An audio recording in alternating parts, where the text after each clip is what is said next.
भावनात्मक रूप से आपके बीच में हमारे राजा हीरा खान छत्री और रानी कमाल हीरो आपके बीच में आ रही हैं। जब रानी कमाल हीरो अपने ससुराल में रहते रहते उसे हीरागढ़ में रहते रहते बहुत दिन हो जाते हैं, तब उसे अपने मायके की याद आ जाती है। एक दिन राजा हीरा खान छत्री से कहती हैं कि राजा मौला मोर मायके के गजब सुनाड़बड़ सुध लागी से मोर मायके रैजे सिंह होला मोला दिखाए के लिए आना। राजा हीरा खान छत्री कहते हैं कि सुनो रानी, तोला मैं तो भगाए के लाना हुआ, दोनों मनोमनी से शादी विवाह करवाए हवा। देखर मारे तो रैजे सिंह होला के तोर मायके वाले सारे हमारे बैरी हो गए हैं, दुश्मन हो गए हैं। रानी मोला तय अपन मायके रैये सिंह होला झेल जा रानी। कमाल हीरो कहती है कि तय बहाना है महाराजा मोला तय रैये सिंह होला एक बार दिखाई के लिए राजा, और हट करती हैं।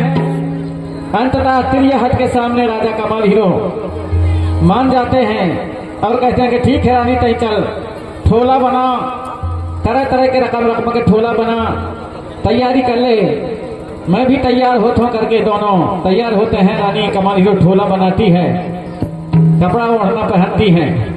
राजा हीरा खान छत्री भी धोती पहनते हैं, जैकेट कोट पहनते हैं और तैयार होकर के अपने शाहकरण घोड़ा को निकालते हैं, शाहकरण घोड़ा को सजाते हैं और शाहकरण घोड़ा में बैठ करके राजा हीरा खान छत्री जब बैठते हैं शाहकरण घोड़ा में और जब कोड़ा मारते हैं तो शाहकरण घोड़ा आकाश में उड़ने जैसे हो रहा है।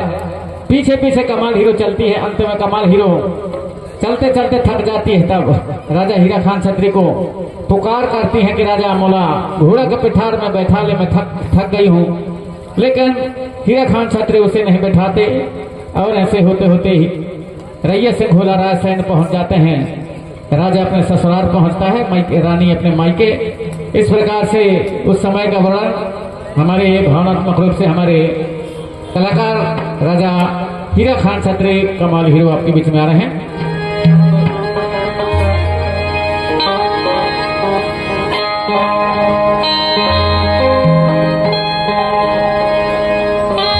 या बचना उड़ाना लगैया घोड़ा उड़ाना लगैया बचना उड़ाना लगैया बचना उड़ाना लगैया घोड़ा उड़ाना लगैया घोड़ा उड़ाना लगैया बचना उड़ाना लगैया घोड़ा उड़ाना लगैया बचना उड़ाना लगैया घोड़ा उड़ाना लगैया घोड़ा उड़ाना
लगैया बचना उड़ाना और यदि गमछा बचे हो तो हमारे राजा और रानी को, हमारे आयोजन समिति के सदस्य लोग उनको राजा रानी को गमछा से सम्मान करते हैं। और यदि न बचे हो गमछा तो हल्दी चावल से टीका लगा कर उनका सम्मान करते हैं हमारे आयोजन समिति के सदस्यगण। बचना उड़ाना लगैया घोड़ा उड़ाना लगैया बचना उड़ाना बचना उड़ाना लगैया घोड़ा उड़ाना लगैया बचना उड़ाना लगैया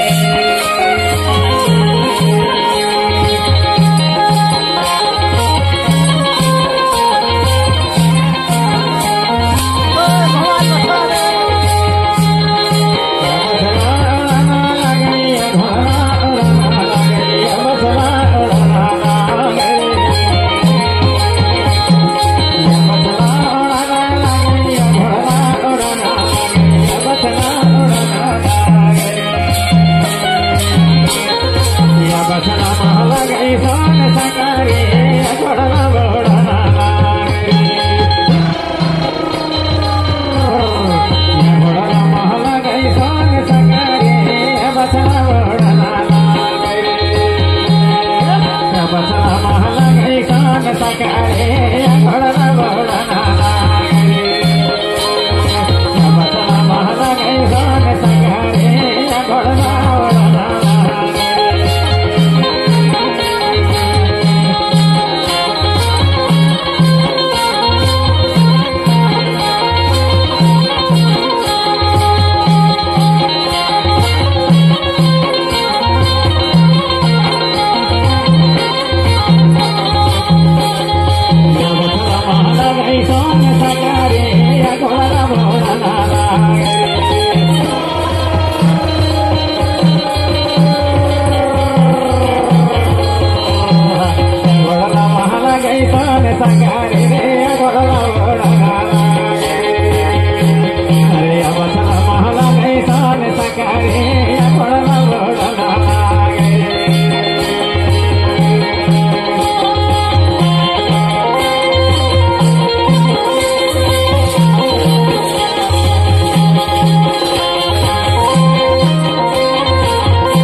से मिलना पहुँचे रैया से भोला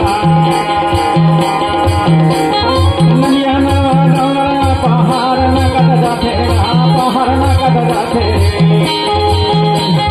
नदिया नरमाया डोंगर न कट जाते डोंगर न कट जाते पहुँचे हमारी नैया से भोला के हार गाया घोड़ा पहुँचे हमारी नैया से भोला के हार गाया घोड़ा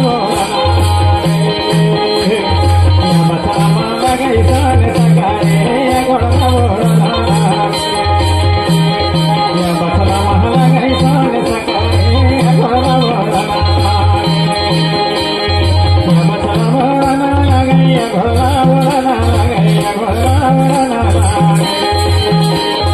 बचला माला गई सन सकारे घोड़ा